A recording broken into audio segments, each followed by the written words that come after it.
Bismillahirrahmanirrahim. Assalamualaikum warahmatullahi wabarakatuh. Salam sejahtera bagi kita semua. Saya Muhammad Zaki. Kali ini saya akan menyampaikan materi yang sangat menarik untuk kita diskusikan, yaitu terkait kepemimpinan. Materi ini merupakan salah satu materi yang dibahas dalam mata kuliah Manajemen Sumber Daya Manusia. Kita sering berpikir bahwa pemimpin yang ideal itu seperti apa ya, gitu. Atau ciri-ciri pemimpin ideal itu bagaimana.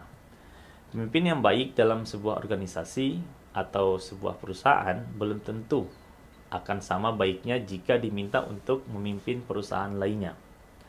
Nah, untuk itu perlu kita pelajari apa yang dimaksud dengan kepemimpinan, ya. Jadi kepemimpinan merupakan kemampuan untuk mempengaruhi suatu kelompok menuju pencapaian sebuah visi atau tujuan yang ditetapkan. Kalau definisi pemimpin adalah seseorang yang menggunakan kemampuannya, sikapnya, nalurinya, dan ciri-ciri kepribadiannya yang mampu menciptakan suatu keadaan sehingga orang lain yang dipimpinnya dapat bekerja sama untuk mencapai tujuan dari organisasi. Jadi bisa dikatakan bahwa kepemimpinan atau pemimpin itu adalah orang yang dapat meminta orang lain untuk mengerjakan sesuatu yang dia inginkan. Kemudian kriteria pemimpin ada 4. Yang pertama memiliki pengaruh, kemudian yang kedua adalah memiliki kekuasaan, yang ketiga adalah memiliki wewenang, dan yang keempat adalah memiliki pengikut.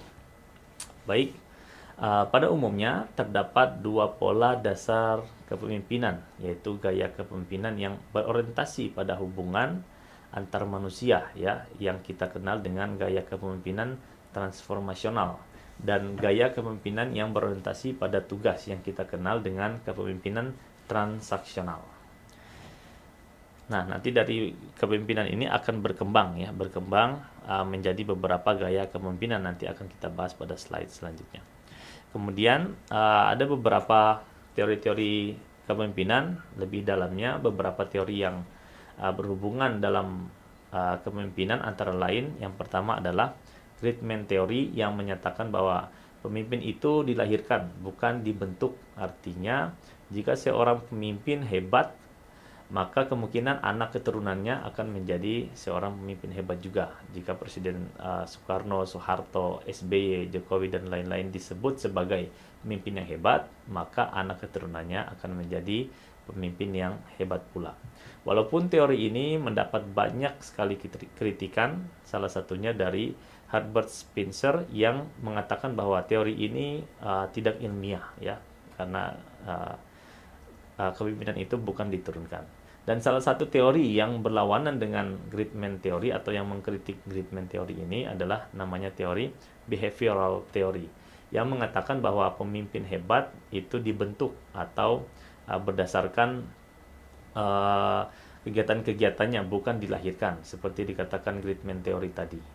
Menurut teori ini, seseorang dapat belajar dan berlatih untuk menjadi seorang pemimpin melalui pengajaran, pengalaman, dan pengamatan yang baik yang dilakukan oleh dirinya, gitu. Selanjutnya yang banyak disinggung oleh para ahli jika berbicara tentang kepemimpinan adalah teori tentang leader-member exchange yang mengatakan bahwa seorang pemimpin tidak mungkin memberlakukan karyawannya itu secara sama, ya. Pasti terdapat beberapa karyawan atau bawahan yang lebih dekat dengan pemimpinnya, lebih akrab dengan pemimpinnya, yang disebut sebagai in-group of LMX, dan karyawan-karyawan yang hanya sebatas kontrak kerja saja dengan pemimpinnya atau tidak dekat dengan pemimpinnya digolongkan dengan out-group of LMX. Kemudian teori selanjutnya adalah teori X dan teori Y.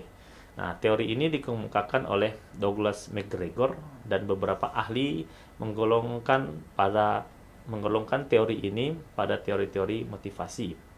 Nah, teori X didasarkan pada asumsi pesimis, ya, dari rata-rata pekerja. Teori ini mengatakan bahwa karyawan berperilaku malas, tidak punya ambisi, tidak bertanggung jawab, dan berorientasi pada tujuan individu saja.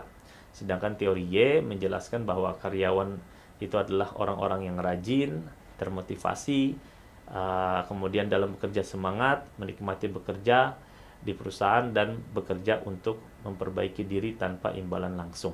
Sehingga terdapat perlakuan yang berbeda seorang pemimpin terhadap bawahannya, tergantung perspektif mana yang dianut oleh pemimpinnya.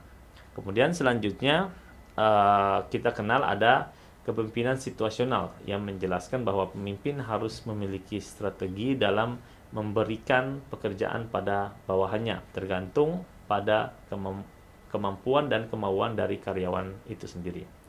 Nah, kemudian teori kepemimpinan selanjutnya adalah teori Pat Gould atau Pat Gould Theory yang dikembangkan oleh Robert House, yang menjelaskan bahwa pemimpin harus bertanggung jawab untuk meningkatkan motivasi bawahan dengan mengklasifikasi perilaku yang diperlukan untuk menyelesaikan tugas dan penghargaan. Intinya, pemimpin harus mengintegrasikan tujuan-tujuan organisasi dengan tujuan individu atau karyawan, agar karyawan lebih termotivasi dalam melaksanakan tugas yang diberikan. Kemudian, terdapat beberapa gaya kepemimpinan dari pengembangan tadi, teori task teori dan teori hubungan yang merupakan pola dasar dalam kepemimpinan. Berkembang beberapa gaya kepemimpinan. Yang pertama yang kita kenal adalah transformasional, ada transaksional, kemudian karismatik, ada kepemimpinan otentik, kepemimpinan melayani, kepemimpinan pemberdayaan, dan paternalistic leadership atau kepemimpinan yang lebih ke otoriter atau ke arah yang lebih ke militer gitu. Nah, kemudian sumber-sumber kekuasaan. Dalam penghujung video ini saya akan menjelaskan terkait sumber kekuasaan atau faktor-faktor yang dapat menjadikan seorang sebagai pemimpin, yaitu yang pertama adalah legitimate power atau kesepakatan anggota organisasi bahwa individu dalam peran-peran tertentu dapat menentukan perilaku tertentu dari orang lain. Kemudian yang kedua adalah reward power atau kekuasaan yang lahir karena seseorang itu memiliki lebih banyak uang sehingga dia memberikan reward kepada bawahannya dan bawahannya itu mau mengikuti apa yang dia inginkan. Kemudian coercive power seperti orang yang meminta sesuatu atau meminta karyawannya melakukan sesuatu karena dia seperti memaksa seseorang gitu. Jadi orang yang bisa memaksa juga memiliki kemampuan untuk memiliki kekuasaan. Kemudian ada expert power.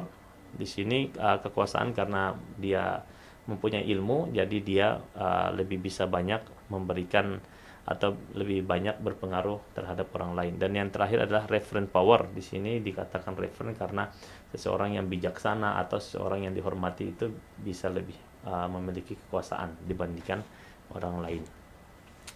Baik, sekian video singkat dari saya terkait materi kepemimpinan. Semoga kita bisa menjadi pemimpin yang baik, karena hadis Nabi SAW mengatakan kullukum ra'in wa kullukum mas'ulun an ra'iyati. Setiap kalian adalah pemimpin dan setiap pemimpin akan dimintai pertanggungjawabannya. Hadis riwayat Bukhari. Saya Muhammad Zaki. Assalamualaikum warahmatullahi wabarakatuh.